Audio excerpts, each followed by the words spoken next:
sometimes when I'm doing things that requires just a little bit of force, or sometimes a lot of force, um, I look like this. My name is Obut Udo, and this is Don't Worry, I'm Fucked Up Too. Now, why did I just do that? I didn't really want to look silly in front of you, but the reason I did that was I actually got that from my dad. My dad used to do that a lot. Like, it came to very simple things like maybe, scrubbing a stain off of something or trying to push the last drop of ink to the top of the pen. It didn't matter. Like, that was just his face for doing stuff. I don't know why. And when I was younger, I saw that so many times that I started doing it too. And I still do it till this day. And um, also, while growing up, we had a security guard. His name was Mr. Etek Bayong. He was just the coolest guy ever. And when he walked, he had this thing about his walk that was so unique. It's like he like shook with every step. It was so cool. And as a young guy, I just wanted to walk like that so badly. So I learned how to walk like that. And then later on, it got so hard to stop walking that way. And I even remember another time with a super charismatic guy that I used to live with. He was so charismatic. If you met him in person, like, you would love him. Like, you wouldn't have a choice. And anyways, whenever you did something cool that he thought was cool, like, he'll come over and like poke you, like, oh, look at you, you did great. And he would like poke you and like wherever, like he was one of his favorite spots.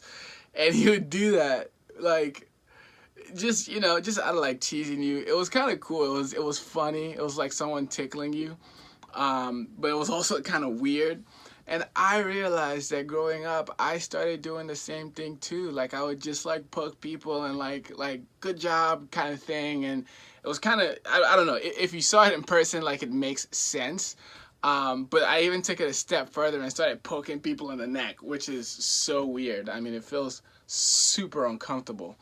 Um, but I stole that one from him too. And anyways, I'm saying all of this to say that our environment, like, has such a big influence on our behavior.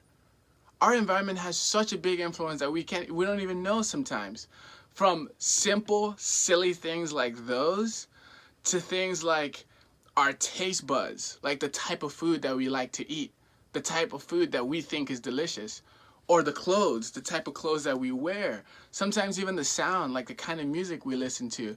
It's really based on the way that we, that we grew up, and because of that, it makes us like certain things.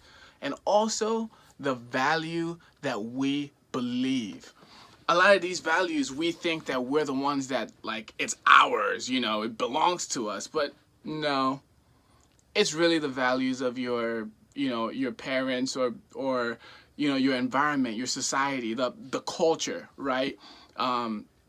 So let me break it down with the personal story. So growing up, I always wanted to be a pastor. And I think a lot of the reason was because, like, pastors, they had so much authority, while I was growing up, and people believed them significantly. And I wanted that too.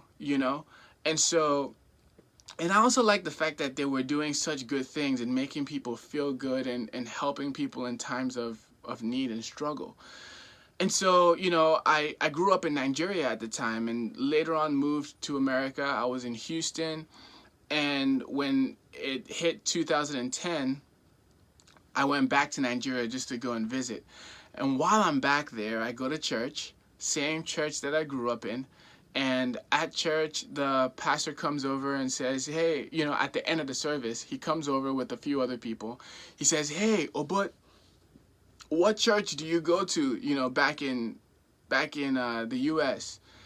And I told him exactly what it was. And at that time, I lived with the minister. So we went to church 3 times a week. And sometimes on Saturday, we would always have sermon Saturday morning. So I was constantly in the church. I was constantly doing that. And so I told him that. And he said, whoa, no, you don't want to do that. Get away from that as quickly as you can.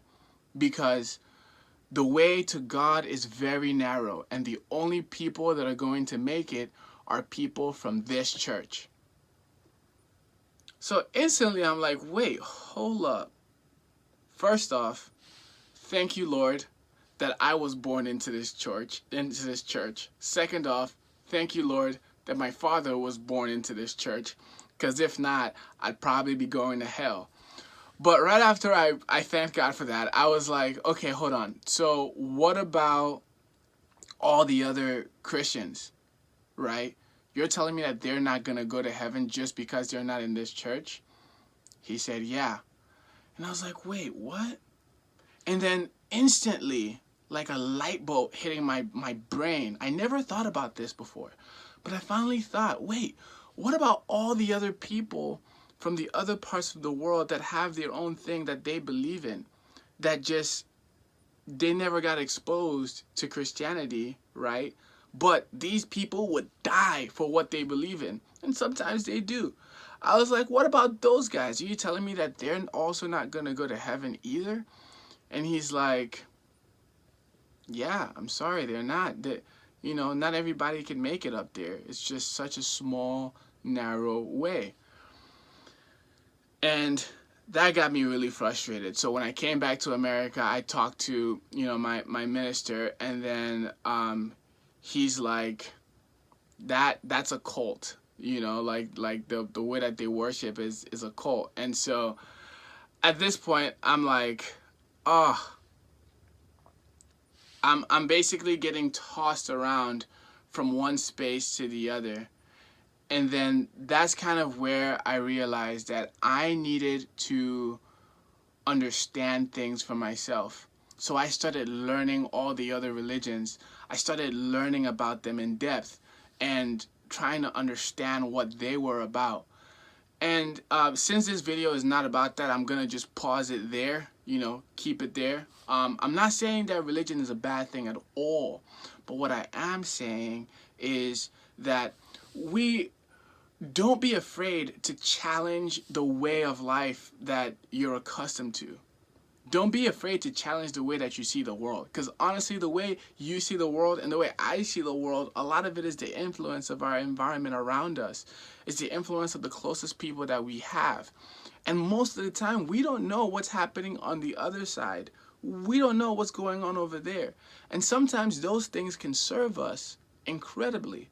So I believe that the questions that you ask when you're challenging the status quo, when you're challenging the beliefs that you've held on to, by asking those questions, sometimes it helps you have a better footing on what you believe. It helps strengthen your stance. And sometimes it gives you a different perspective so you can find your own truth.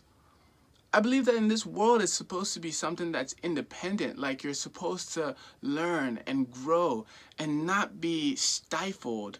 You're not a tree. You're not just supposed to stick to one spot. We're supposed to learn and kind of learn from everywhere and everything. And, when I think about our environment, it's like the environment places this wall over our thoughts. And if we dare peek outside of the wall, we're casted out, or we're thought to be like bad people for wanting to explore and wanting to learn a little bit more, And these value systems, they get so ingrained because for the most part, as we're growing up, we're thinking that our environment is right. And that's it. Right? And so we have no more questions. All we have are answers. And when all you have are answers, there's no way to grow. So, and it's not like any of these things are intentional. Most times they're just unintentional walls that are getting built up. So I believe that as we move through the fabric of this world, we have to continue to stay open. Stay open to other ideas. Stay open to how other people live their lives. Because on the other side of your rigid belief could be liberation. This is Don't Worry, I'm Fucked Up Too. Rise over the environment. Take care.